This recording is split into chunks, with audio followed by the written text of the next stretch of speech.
Hello and welcome to the Short Story Workshop. I'm here with Matt and Simone. This week we're going to look at Matt's story. Matt issued us all a challenge where we're going to try and write sequels to stories that we've looked at. And this is the first one, which was written as a sequel to The Mask, which we did another episode on a few weeks back. So Matt, could you tell us a bit about the story? So I very much enjoyed a few weeks ago when we talked about The Mask by Robert W. Chambers, and it seemed like the perfect story to do a weird follow-up where we kind of delve into a bit more of what happens after that story finished, because I felt like it finished quite open and in an interesting place, because Genevieve has just gone from being a statue into coming alive again, and our poor protagonist has just grieved her parent death and his other friend's death for the last 3 years, and is suddenly in a very different situation. So I thought this will be a cool place to pick up and write something new. Okay, perfect. So here's the story. It's called From This Day Forward. I hope you enjoy it. Stranger, all is as thou seest. We must paint it by our hand. Casilda, now, but I have no tools. Stranger, my blade is yours, and yours is mine. The King in Yellow, Act 2, Scene 4. 1. On occasion, I wonder what may have happened had I never returned to the house at the Rue Saint-Cécile. Would Genevieve still have opened her eyes? I am surely glad that I roused her, but if I hadn't, do you suppose that her marble form would have remained eternally, and graced future generations with the warm glow that came from within her breast? These thoughts arose while I was painting in that same house for what seemed like the first time in an age. A golden sunbeam fell across my canvas from the window, as if to highlight my mistakes. I painted from memory, and my hands still remembered the motions as effortlessly as if I'd last held the brush yesterday. Yet my motions across the canvas lacked purpose. It was an aimless wandering in a white void. I stood in the marble room, and my eyes caught on the Madonna, stood where it always had. The calm and sincere veneer had never adequately portrayed the Genevieve that I loved, but now I could scarcely believe that they were the same person. Maybe Boris never saw her as I did, or maybe she changed. I suspect I will never know. My hands moved as if on their own, and I found I was tracing in the outline of an introspective man against a featureless landscape. A bright fellow, with a crescent of darkness under his eyes. It was not something I would have painted before, but it felt right. I fancied that the man looked a little like Boris. Genevieve would be back soon. She'd gone to visit Boris's grave, leaving me with the silence that serves as the foundation of my best work. She spent a long time there, but I had to remember that it had only been 6 months since her awakening. Where I had a faded but ever-present scar, she bore a fresh tear in her heart. Our togetherness was undoubtedly the best medicine, but she bled all the same. We were to be married in the spring. Some may think it too soon, but I thought it was necessary. Only then would we be able to put the whole business behind us and enjoy our lives together. In truth, we should have married already. A lot has happened since the day when she awoke from a slumber so deep that most know nothing like it, and never will.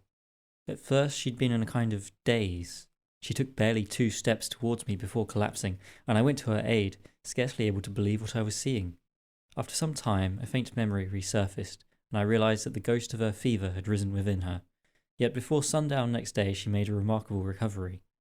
I visited her, tentatively, and when I saw the gentle fire in her eyes and that warm smile, I nearly collapsed myself with the joy of it. She took my hand eagerly, and said that she felt better.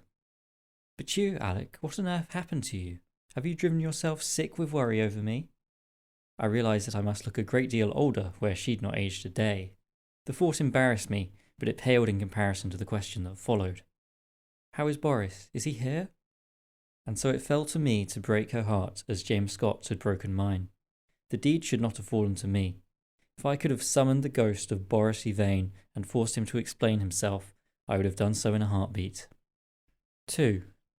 Presently, Genevieve returned from Boris's grave and appeared at the door to the marble room, hesitantly, I thought, like the uncertain murmurings of a tide that could be either coming in or going out. Welcome back, my dear, I said heartily. I trust you travelled without issue? It was hardly a long journey, Alec. And all is in order at the grave? Quite. I found it difficult to tell if the shortness of her words was because of a general melancholy mood or because I had done something wrong. I dumped my paintbrush into a jar of water and faced her. If there's anything at all that I shouldn't have worn yellow. Genevieve said, looking down at herself. She wore a pale yellow gown that, although not befitting of the season, suited her well. Boris always preferred me in grey or white. What should he think of me dressed like this, that his memory means nothing to me? Au contraire, I should say he would be so stunned to see you in the flesh that your dress is of little concern. I cast a sideways glance towards the Madonna. If my opinion is of any import, I like yellow on you. It brings out your liveliness. She regarded me coolly. After spending so much time alone with Genevieve, one grows accustomed to awaiting judgment with the hammer over one's head. I noted, not for the first time, that her lovely eyes were a shade brighter than they should have been, and her tone a touch dark. Had she been on canvas, I would have been reaching for my brush to correct her, but the memories of the old Genevieve were swiftly fading from my mind. My flattery had earned me a pass, and a small smile. There was something a little strange at the grave, she said, seemingly deciding at last to enter the marble room. She closed the door behind her.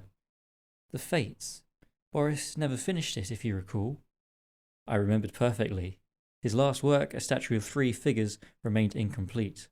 Only the middle figure bore a face, which was his own. He'd carved it on the night of his death.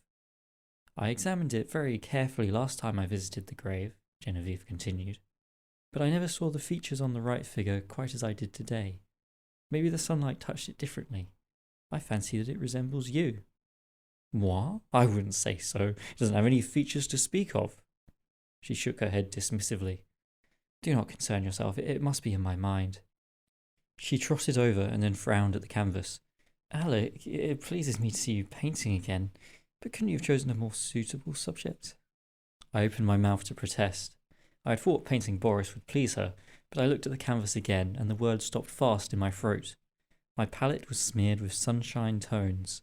I had painted the king in yellow, his crown gleaming beneath the black stars of Carcosa, the ritual dagger red in his hand. Forgive me, I said. I appear to have done it without knowing. Don't concern yourself, Genevieve said, stepping closer. She touched my arm. None could understand as she did, for when she lay next to me, swaddled in the dark of night, she had confessed to dreams of Hastur and of unknown Kadarth, and of white ships bearing the yellow sign. She had told of how she'd let herself fall into the pool in spite of Boris's repeated warnings, without knowing why. She only knew that she felt compelled to do so. Do not be afraid, she whispered. It's bringing us together again. How can it be? The very force that separated us? No, it was my feelings that separated us, my dishonesty. But it's holding us together now. I nodded and held her close. We were alone in the world, and we were being shown the way. As I pulled her into me, felt the warmth of her breath on my neck, I knew that I loved her from the depths of my heart, more than any past Genevieve or a frozen facsimile of her. I loved Genevieve with her hair down and the 2 bright eyes and the sun-kissed depth to her skin, the Genevieve who let me into the darkest corners of herself, the Genevieve who held my hand and whispered of faraway lands in the night. 3. Genevieve's visits to Boris grew more frequent until she was going almost every day. Grief strikes people differently, and oftentimes one must work through it on their own. I knew this. I believed I shouldn't interfere, and should only make myself available when she desired me. But the bright, empty days she left behind wore me down. The house was a hollow shell without her, the air thick and suffocating, and I felt trapped like a moth in a cocoon. I could not paint, because my brush inevitably ventured too close to the very thoughts I wished to avoid. Instead, I wandered from room to room, opened a book until my eyes glazed over, wrote long and deferential letters to James Scott with less and less hope of any reply. Mostly I wished for her presence, to hear her gentle music from the old spinet, or even just the sound of her breathing. How strange it was that my old enemy, the dark of night, became my reprieve. The dusk was filled with companionship and pleasant dreams. Now it was the empty days that tortured me, and as spring crawled forwards, each one grew longer than the last. I am not the kind to snap at servants, but I regret one occasion where my restlessness got to my temper, and I found myself burdening the poor serving boy with thoughts that should have stayed in my head. She'll spend her whole life by the grave at this rate, I said. I worry she'd have been happier as a statue. Seeing the startled look on the boy's face, after he'd only come to collect the linen, I felt the need to go on. He's killed her as well as himself. Who mourns for one such as that? It hurts even to repeat these ugly words. Boris had been my friend once. We'd all been so proud of him. About a week before the wedding, Genevieve returned, shouting directions. "Just through here, if you would be so kind." I rose to meet her and found two large men carrying a marble statue with great care. "Afternoon, Alec," she said. I noticed she was wearing her silver-grey dress. "I had these gentlemen bring the Fates here for us. We must have it at the wedding, don't you agree?" "I'm not sure that I do," I said, hurrying after her as the men set the statue down in the marble room. "How's that?" one of the men said. "Perfect, my dear," Genevieve replied. "You're a star." The men looked around at the Madonna. "Would you look at that?" he said, pointing. "There's three of you now." "I think I'm going cross-eyed," his friend laughed. I busied myself with removing these men from the house so that I could have a frank discussion with Genevieve, a task that she made rather more difficult by offering them tea. Only after they'd gone did the strangeness of the man's words strike me. I looked again at the Fates and saw that all three figures had a clear shape.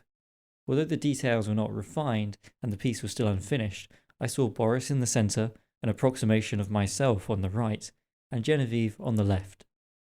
I felt sure that the figures had been indistinct before, yet I couldn't quite convince myself that it was simply some trick of my perception.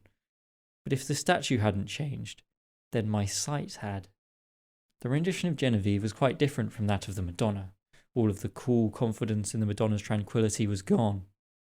While the figure of Boris stared straight ahead, she looked downcast, her arms trailing in a feminine pose. She looked like the kind of woman who might be carried away by a stiff breeze and without speaking a word of protest. It was confirmation, if ever I needed it, that none saw the true Genevieve but myself. She joined me with a conciliatory tilt of her head.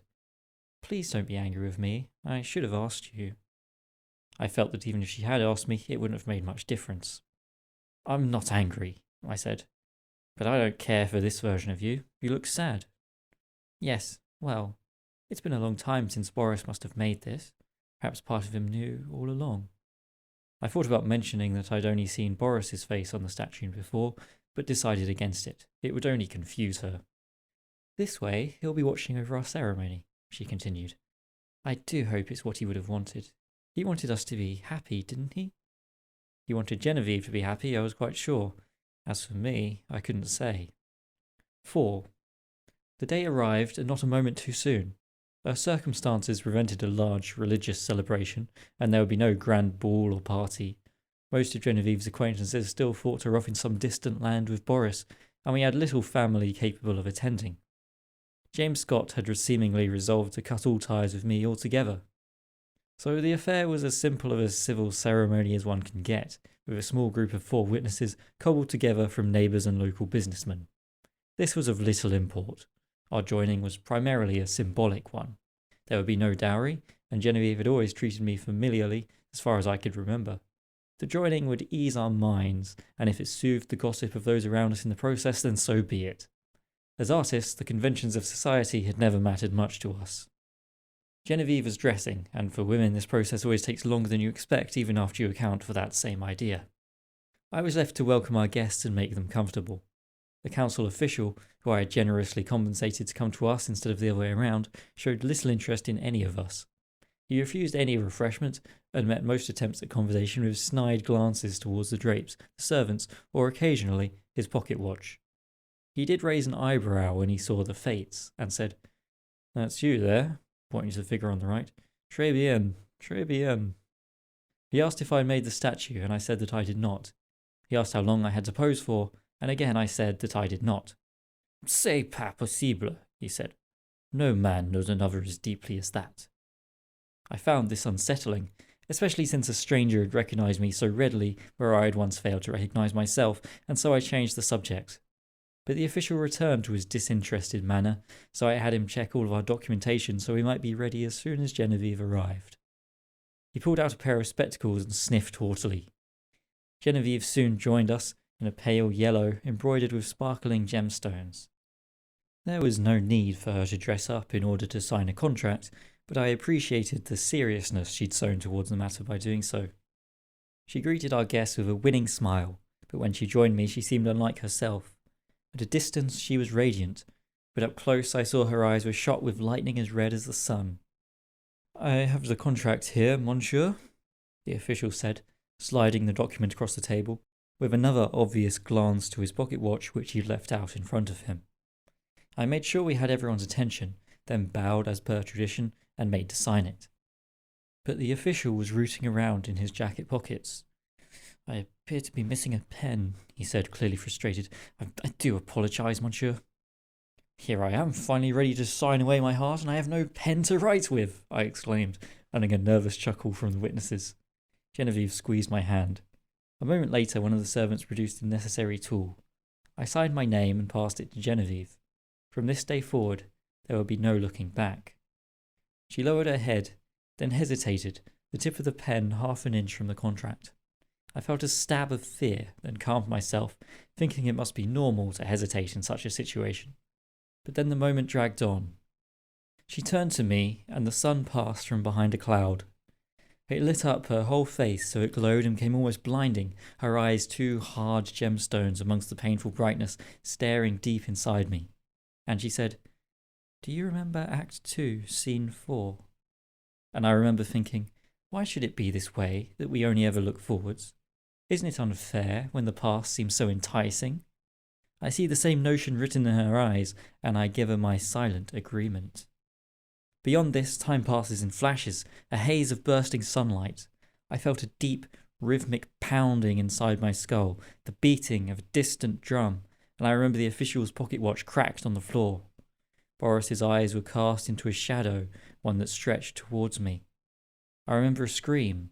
Then Genevieve pressed a letter opener into my hand, the blade glowing yellow in the sun, and it felt hot and cold all at once, and I looked past her eyes into her being, the Genevieve that only I could see, and asked if perhaps I should be Casilda, and she said yes, and this flooded me with delight. The pounding of the drums softened. The official seized my shoulder, but I knocked him down effortlessly, where he fell alongside his timepiece. I can still recall, distinctly, the sweet gasp that escaped Genevieve's lips when I pressed the knife into her navel. I carved the yellow sign into her skin, that arcane symbol which belongs to no human alphabet. I etched it into her without bothering to remove her dress, and the blood ran along the seams as if it had always belonged there. The sign pulsed with life, and I realized the sound hadn't been drumming at all, but a distant heartbeat, incongruously linked with mine own, so that I felt it in my soul and flesh alike. "And so it's written by our hand," Genevieve sighed, and I heard the crack of stone while I stared at my fingers, the sun painting the thick layer of blood red and orange and purple, colours more vivid than any I'd ever seen or have ever since. The stone cracked again. Light flashed, and the heartbeat pounded, and although I can't explain it, I would forgive you in a second for disbelieving, because c'est pas possible, the statue of Boris Yvain opened his eyes. He stepped free from the other two figures, his footsteps echoing around the room, a prism of orange hues playing across his face. He said, "Who?" Genevieve rushed to him and embraced him, not caring who saw the spilling over of her heart, and when he withdrew from her the yellow sign shone on his body in her blood, printed in reverse. Boris stared around the room like one who finds himself in a place so alien it defies understanding. "Genevieve? Alec?" he muttered. "Yes," Genevieve cried. "Yes, it is us. We are together once more." And he looked down at the blood on his front, and he looked at her and at me, and he said with a monstrous incredulity, "What's happened to you?" And it all flowed out of me, a torrent as beyond my control as any thunderstorm, about how he'd left us alone, no, left me alone. And all the while Genevieve reached for his hand, and he pulled back, and I realised she would always want whichever of us she couldn't have, and I gripped the glowing blade tighter. "You aren't as I knew you," Boris said, staring at the yellow sign.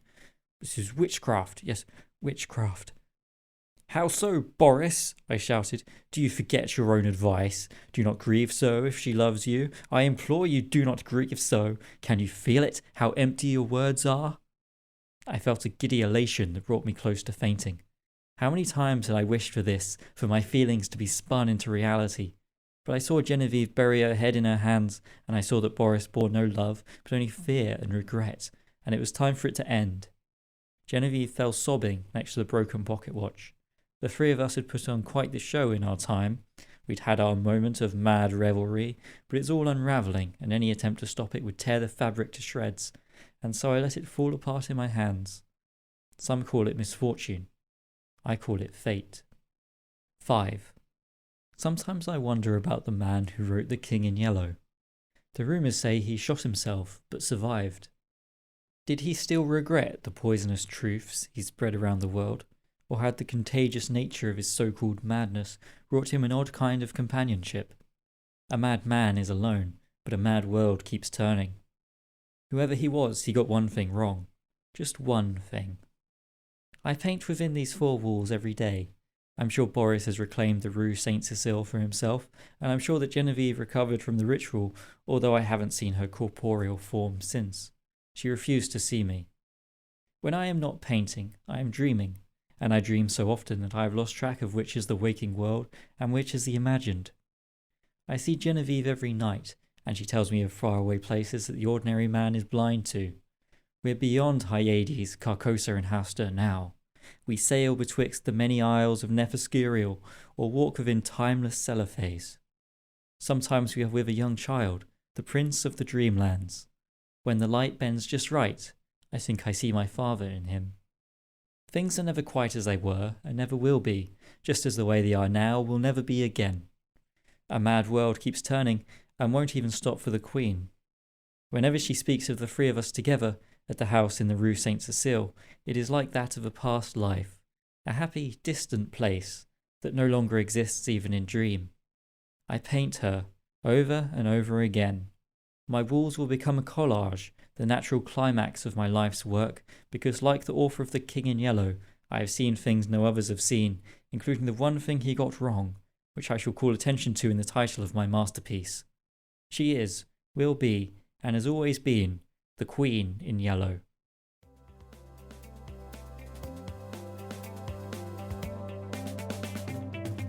Did you actually write this, or did Robert Chambers write this and you just, found it and was like, It was possessed by the spirit of Chambers. Yeah, I found a way to resurrect his writerly spirit, and then I told him to write the story, and he did, and then I passed it off to you so that you would think I was a could believe genius. it was uncanny. I knew it.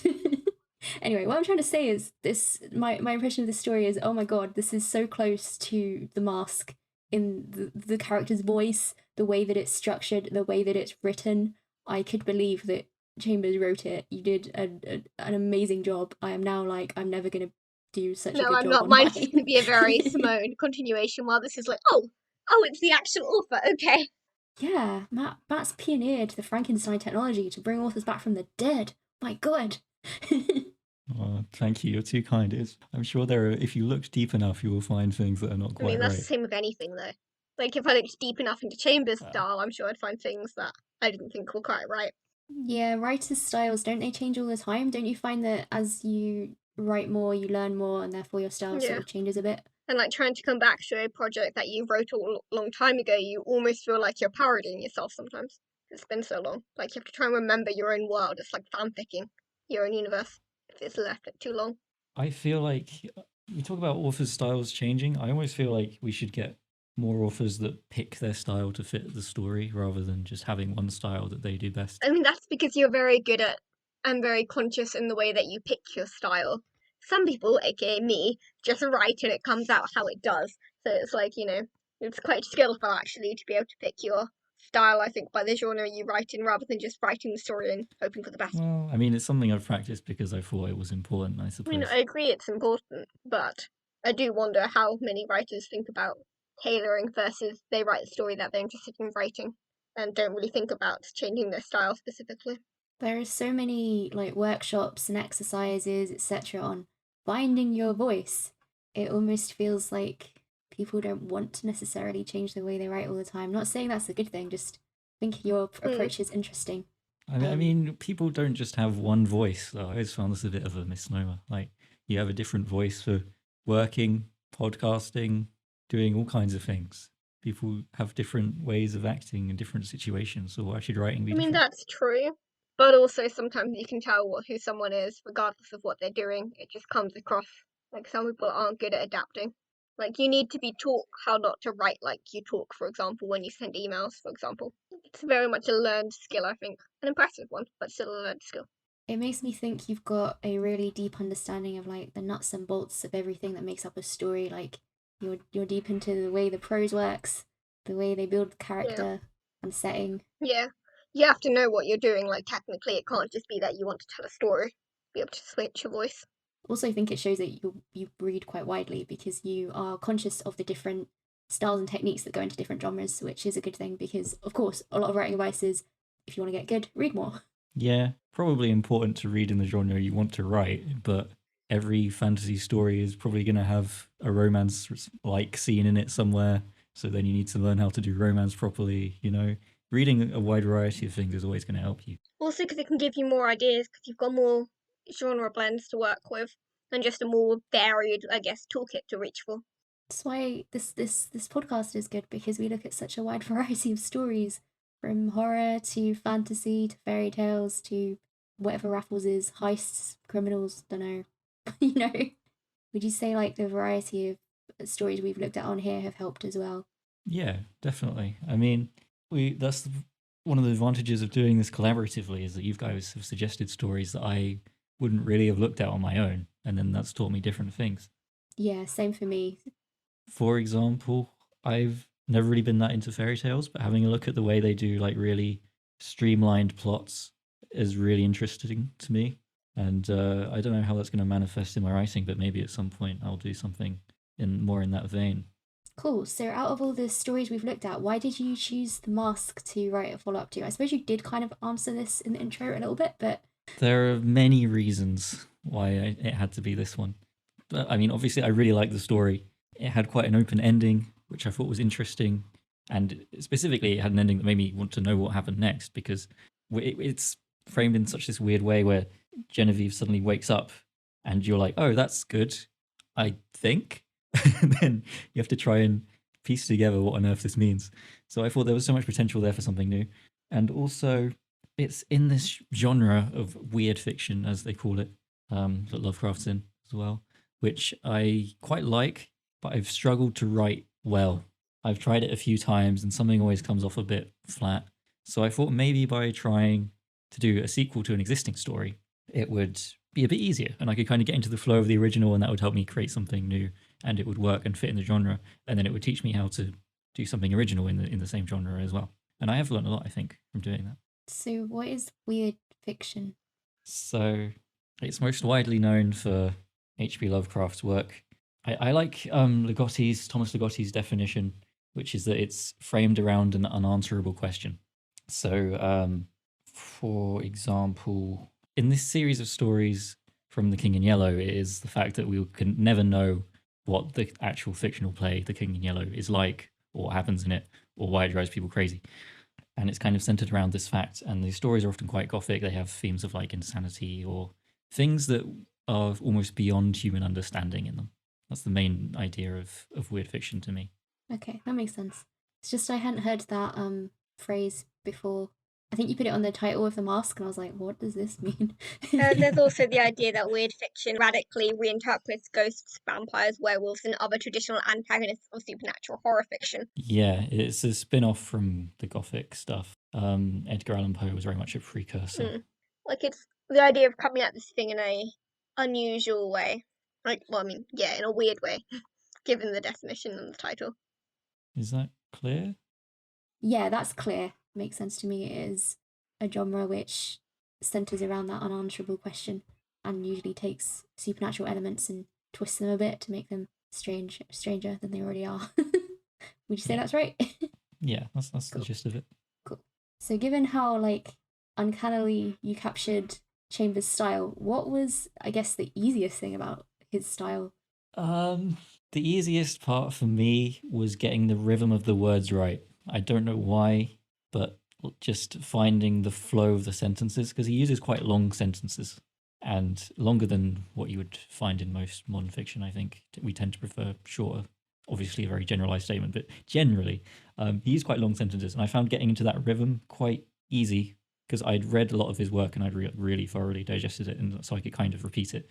Human brains are pretty good at pattern recognition, so just trying to get the right feel of the flow of the words, if that makes sense. I felt came quite naturally. Yeah, there is a distinctive, I guess, sound to it. I almost think it's quite soothing to read. Maybe that's just me, even though it's quite creepy. Like the way it's written is quite like sit down and listen to your friend like talk to you, you know? Yeah. I mean, I suppose the first person kind of helps with that. Okay, so then what was the most difficult thing that you had to deal with in terms of his style? The most difficult was the vocabulary. I could get a feel for how the sentences were supposed to fit together and where the word should go, but what words I should use was more difficult, especially when you consider this story is what, like 120 something years old. Yeah. So I had to try and think about the words people would use at that time and also make it fit. And also, his language tends to be a little bit more elaborate than mine, so I had to dial it up a little bit. How did you do that? Like, I wouldn't even know where to start. Well, you can't think of words that you don't know, right? But you can take No. a sentence to think about ways to use more elaborate words than you might usually. Like there are several cases where I would come across something and I think, oh, the characters would probably say, "Hey, this is weird. What the hell?" But obviously they wouldn't say that because it's 1890. So you have to kind of rephrase it, and usually you can do it. It just takes a bit more thought. That makes sense. So, how would you say, "Hey, what the hell?" in 1890? Well, I don't know. According to what I just said, I'd have to sit here and think about it for 5 minutes. This is very Okay. queer. Ye gods, what a sight! It's very particular. Yeah. What made you decide to do a direct continuation? You may have already answered this, so I apologize.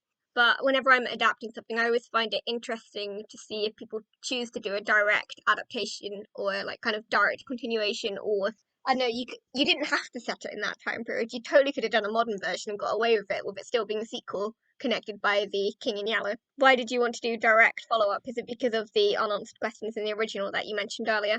It is, and also it was important to me that it felt cohesive with the original. I wanted it to feel like a natural extension as much as possible, even though it was me writing it.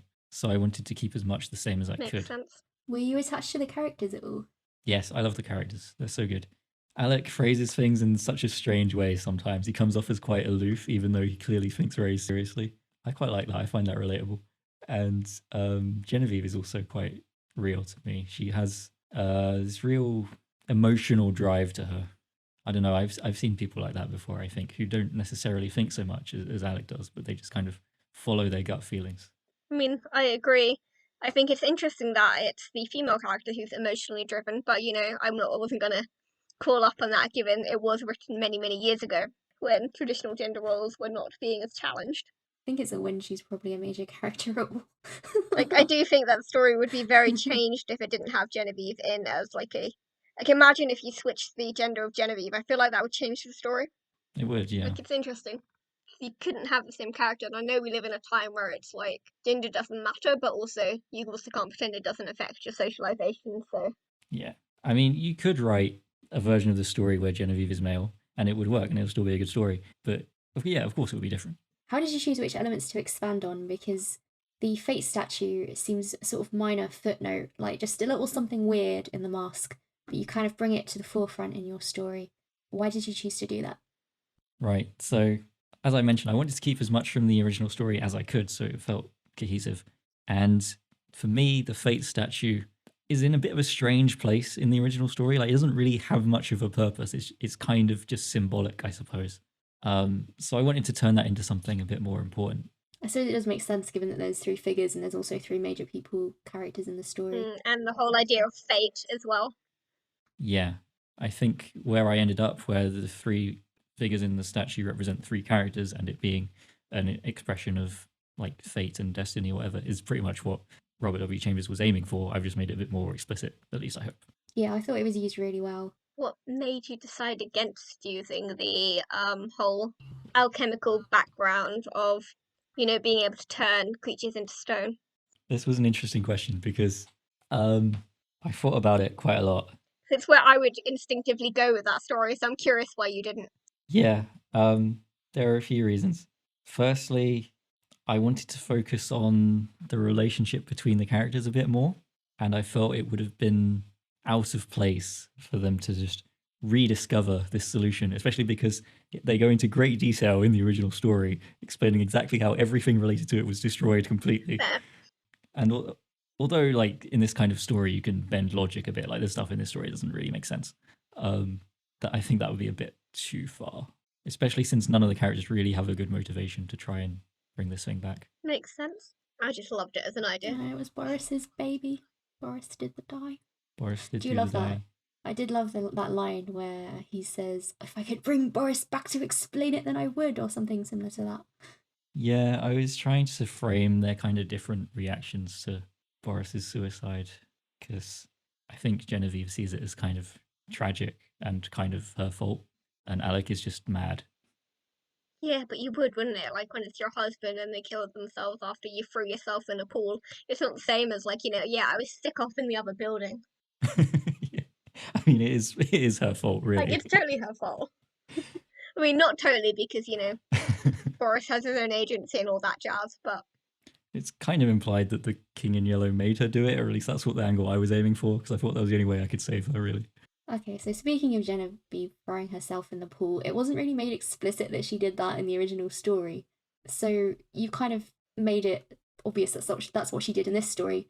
Did you have any sort of misgivings about doing that? Like, did you see it as a necessary thing to do, or how did you feel about it? So we had a debate in the episode about the mask, about how she ended up being turned to stone, and whether she'd read The King in Yellow or not.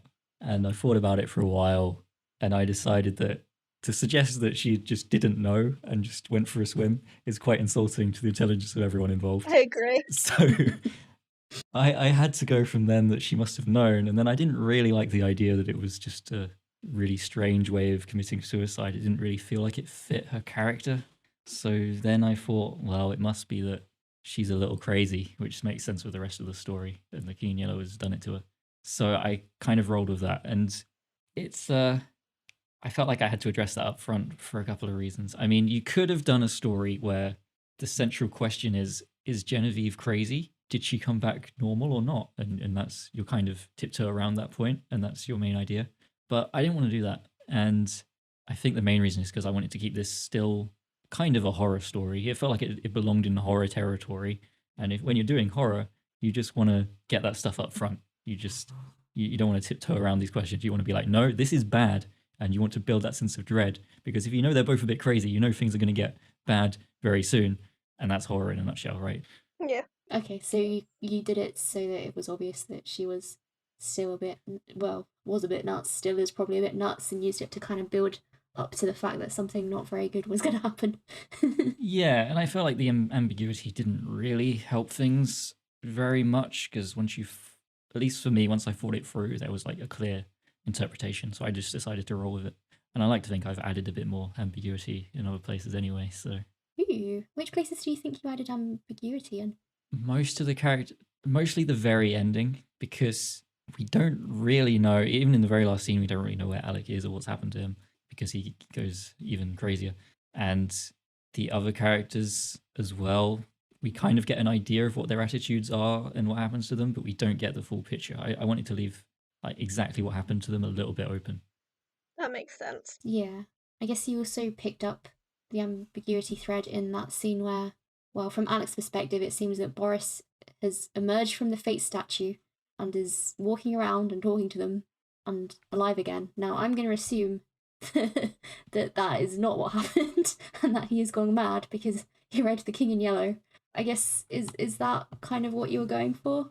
I mean, it's a perfectly valid I interpretation. totally read it as him actually being there, but I'm quite happy to suspend disbelief at all points, so Oh, okay, so we both have different interpretations. We have one either side, which is the perfect outcome for me, because I wanted it to be a bit. I was writing it as if it did actually happen, but bearing in mind that it doesn't really make sense, and so having the interpretation that he's just nuts is very useful. I kind of thought that the wedding sent him off the deep end. I mean, basically, they've done some kind of satanic ritual, and it's up to you to decide whether that's actually going to work or whether he's crazy. Side note, the title of your story is From This Day Forward, which is one of the traditional wedding vows, which kind of makes sense with the end of the story and the wedding. But why did you pick that title versus, I don't know, In Sickness and in Health, for example, or, I don't know, Till Death Do Us Part could also have worked. So why did you pick the Right, one you did? good question. So a couple of reasons. A lot of the other lines have been overused, and this one is quite subtle, I think. And also, it's specifically about time. And I think one of the key parts of the story is that characters are looking forwards and backwards in time. Like Genevieve is trying to get Boris back so things could be how they were. Alec is just trying to move forwards. He's trying to, have a new life with this new Genevieve. And Genevieve herself has changed as well. And I wanted to get this kind of strike towards this key theme of people changing over time and making a new start, which is what the wedding was supposed to be for Alec. It didn't work out. I just love hearing how people come up with titles. I didn't notice it was from Wedding Vows. It's because I've used wedding vows for a series of stories before, so I'm very tuned in that the second someone uses a wedding vow, I'm like, it's a wedding vow. I was quite surprised that Simone caught it. I'm impressed. I mean, they're fairly famous lines, aren't they? Yeah, that's the hope, but I thought it was quite subtle, so I'm not surprised that Mel and probably many others did not notice. Yeah, no, it's because I use wedding vows for stories all the time, so yeah. Do you like a messy wedding? Maybe not this messy. And not in real life, obviously. I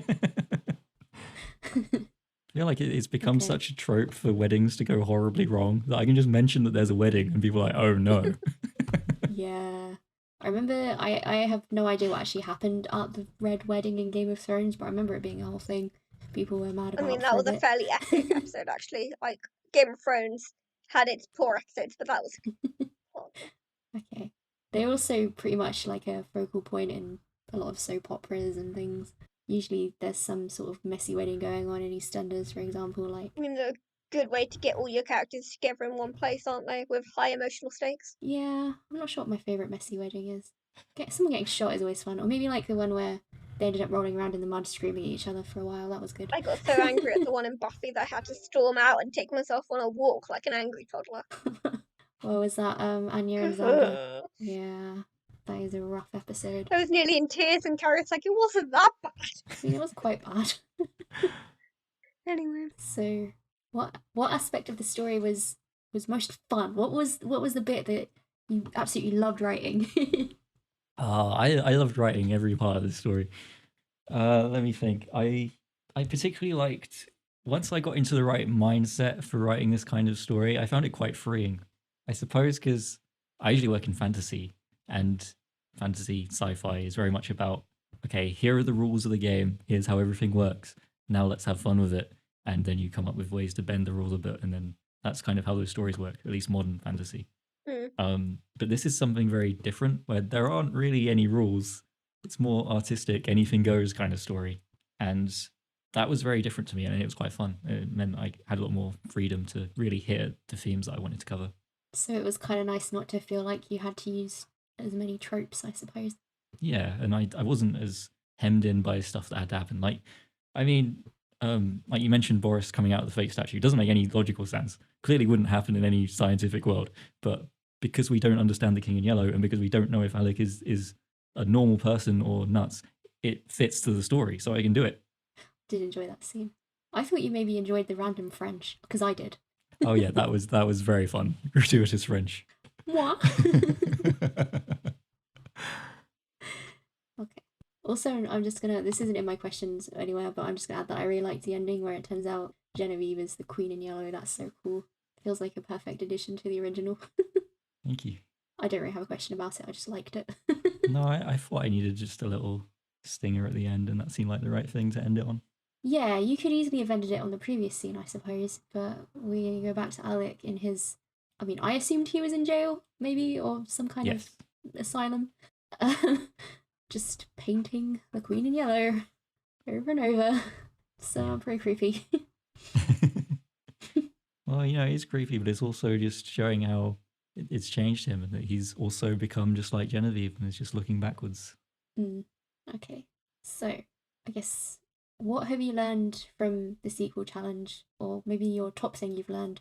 And have you got any tips for me and Simone for when we do our stories? I feel like I've got a much better understanding of the genre and how to write it, and I feel like I'm much better equipped if I want to do a Lovecraft-esque story in the future, which I inevitably will. I will be better at it now. As for advice when doing the sequel challenge, which I think is a very good exercise to do, even if you don't have anyone explicitly challenging you to do it, I think it's a great thing to try.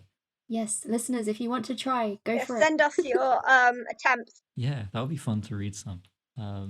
Advice, don't stress precisely following the style too much. You can just take 2 or 3 distinctive things and the rest will just kind of fall into place. It's not necessary. Think of it less as trying to adapt the style of the writer and more like finding the midpoint between your style and theirs, and that's usually enough, and we'll fill in the rest. Okay. What if you choose someone with like a massively different style to you though? Well, again, like things that are inherent to your writing are going to get in, Yeah. and to a certain extent, that's going to be unconscious. But what you probably don't want to do is try and be exactly like they are, because then you'll just stifle yourself, right? You want to get somewhere in the middle. Yeah. Like adaptation can take so many different kinds of forms. And I think it can be really fun to play around with and make you more aware of your style to try, even if ultimately you go in a different direction. Cool. So, can you see any elements of? Well, I don't know. I didn't really spot any Simone, but could you see any elements of Matt in the story? Matt's style is really chameleon to me anyway, that I find it hard to pinpoint his specific style because it changes every time I read him. Oh, interesting. Like Melody, when I read yours, I'm like, oh, this is a Mel story. Matt, every time it's different. I'll take that as a compliment. It is, yeah. It's good. It's good to be able to adapt your way. I think there is something, but it's really hard to put my finger on what it is. It could be the writing style, which I think has a similarity to Chambers. It's not the same, but it's similar in the sense that he tends to use prose, for example. Like it's not very quick dialogue often. Yeah, that's true. I picked someone with a similar kind of balance of the kinds of description and prose and dialogue than to me. Yeah. That's true. Yeah, I don't know. I think it's like maybe some of the phrasing. It's hard to say though. Yeah, I think the way the relationship plays out is quite typical of my work, really. I often write romances where something is very, very wrong and then it slowly falls apart. That's a very me thing to write. True, but also very typical to the story you're imitating in this case, so it masks well. Maybe you're just really good at picking what you're gonna. I mean, the fact that I really like the story maybe points to the fact that it is similar to something I would write anyway. I mean, yeah, there is that, isn't it? Like, normally when I find when you're really, really drawn to a story, it's either really, really different to what you could possibly do or similar. No, yeah, it makes sense. Thinking about this. Like, my favourite books are either stuff I could absolutely never have come up with or they're adjacent to me. It's me, but not me enough that I can't guess what's about to happen. Do you feel like your parallel self could have written it? Yeah, if I could be bothered to do setting. Okay, this is something that I've kind of thought, or someone, I don't remember who said it to me, but they said sometimes if they find a story they really like, they feel like they've got like a parallel self out there somewhere who's written, which I guess is a bit self-centered, but also kind of funny. I mean, that's just a different way of saying like this resonance thing where you're like, oh, I found someone who finally gets it, right? Yeah. That feeling? Yeah. Nothing quite like that feeling. I think it's been a while since I read an author like that. Like, I read a lot of books I find compelling, but it takes a lot for them to get me on a personal level. What was the last book that got you to on a personal level? Maybe I read this one called After the Last Dance by Sarah Manning. That one made me cry actually because I related so hard to the character. She had gone to live a new exciting life in London, but I mean, this was at the beginning of World War II, so as you can guess, things didn't go so well for her. Oh no. Yeah, she lost all her friends, which was just, dunno, it made me really upset. That was probably the last one I can remember having a really like a big emotional impact on me. I guess because I probably related to that character. Like I've moved around a lot. And what about you, Matt? Oh boy, the most recent example I can remember is the book called "To All the Boys I've Loved Before" by Jenny Han. I've been meaning to read those. I really like the Netflix movies. I like the book better, but yeah, the Netflix is good. I don't know why, but when I read this book, something clicked, and I felt like I understood writing better. And I thought, okay, I don't know what it was. I think something about the way that it was quite long, but also just easy to read really clicked with me. And I was like, okay, so longer works, we want stuff that's easy to digest. And this was a good demonstration of that, in my opinion. So I learned something very technical from a very non-technical book somehow. I mean, it makes sense. I think sometimes the hardest part of writing is making it seem like it didn't take any effort. Yeah. My two are probably Loveless by Alice Osman and the now, well, not just now, but the incredibly famous, so this is very, very arrogant of me, but Lady Daga's Shadow and Bone and V. Swab's The Invisible Life for Addie LaRue really got me. It's the villains, but yeah. And then Loveless, it was because of the asexuality in that I've never really, I haven't read a lot of novels that deal with that, so that got me. But if you could combine those two, you would have my perfect book. Haven't read Loveless yet, but I think you should do I'd it. like murderous villain, asexual protagonist. Somehow they still have romantic tension. Yes, please. Okay. Oh, I do love Addie LaRue. I'm a sucker for Luke. I grinned every time he was on the page. As I was reading it, I was like, this is such a Simone character. I adore. Okay, excellent. All right, we will end there then. So, thank you for listening. You can find all our stories and previous episodes on our website at shortstoryworkshop.com. If you'd like to contact us you can do so on Twitter. I am at Ficaholic. Matt is at MattBWriter. And Simone is _M_typewriter, also known as the modern typewriter. Great. Okay, we'll be back with another story next week.